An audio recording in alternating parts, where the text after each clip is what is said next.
again. This is Lois. Hello. Lois Kann. We met Lois after, I'm a part of an improv group that some of you may have seen with Lulu and Carrie and some people in the audience. And we did a show at Rossmore and killed, right? Killed. Killed. 200 old people laughed at it. It was honestly the best. We're doing it again. We'll let you know.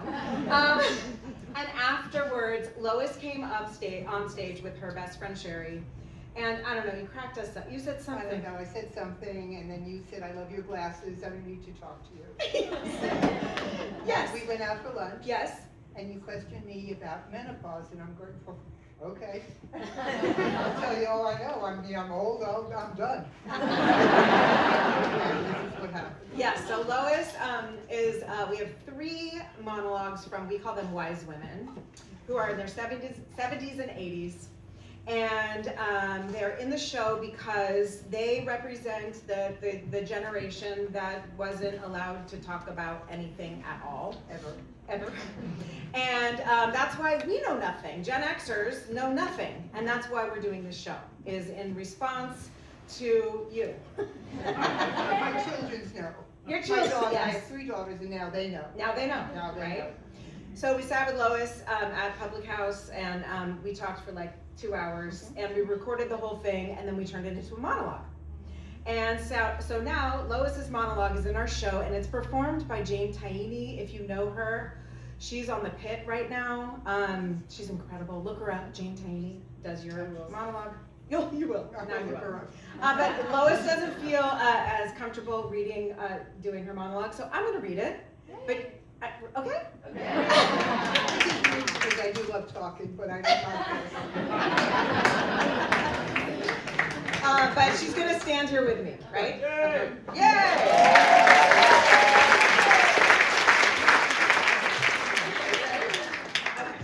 Ready? I'm going to channel Lois. Okay. Okay.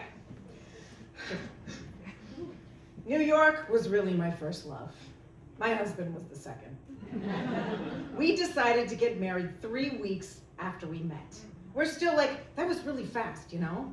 My brother was walking me down the aisle and he said to me, "You could pull a graduate right now, there's still time." It was at the Park Avenue Synagogue, which had this huge aisle. Just do it, turn around and run. So I've been married 52 years.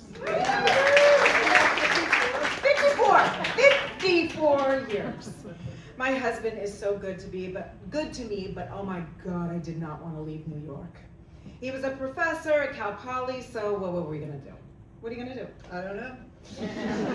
So years after we moved to San Luis Obispo, I will never forget, I was driving and trying to light a cigarette at the same time. Because I was a car smoker. She was allowed to smoke in the house.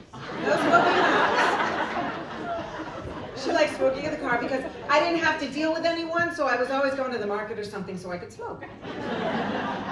Anyway, I was going up this big hill, you know, and all of a sudden, the light at the top of the hill turned red, and I said to myself, this can't fucking happen to me right now.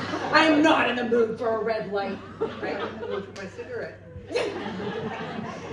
So, and then I burst into tears. Literally burst into tears. Mm-hmm. So looking back, it was the most absurd thing ever. I kept driving and crying, and instead of going home, I made a left and went to my doctor's office. I go in, and they say, "What are you doing here? You don't have an appointment." I said, "I need to see Barbara right away." I was hysterical. They said, "Oh my God, come in." I said, I gotta see, I gotta see Barbara. And Barbara looks at me and she says, "What? What is wrong?" All I said was, "The light turned red." And she said, "You're going through menopause."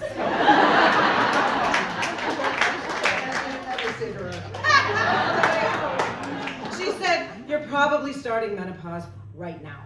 And Lois said, like right then, back at that light, at that moment? I can't. I'm too busy. Too busy for menopause. Too busy. Had too many kids. It felt too early. I never had that discussion with my mother because she never talked about, you know, the change.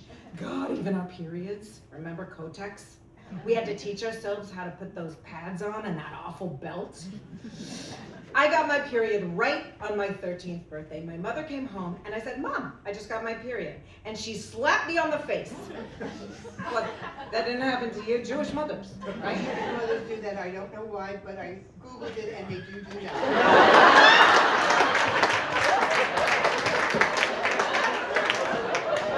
That's what you do. It's like, congratulations, mazel tov. I see some women nodding their heads. They have Jewish mothers. They don't know why, but you got snot. As a young mom, I really didn't want to have much sex. I was exhausted, and I would just lie about having my period for a very extended amount of time.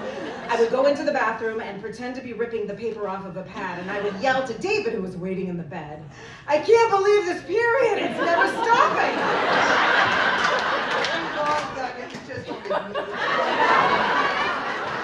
And then he would just go to sleep, and I would be the happiest person.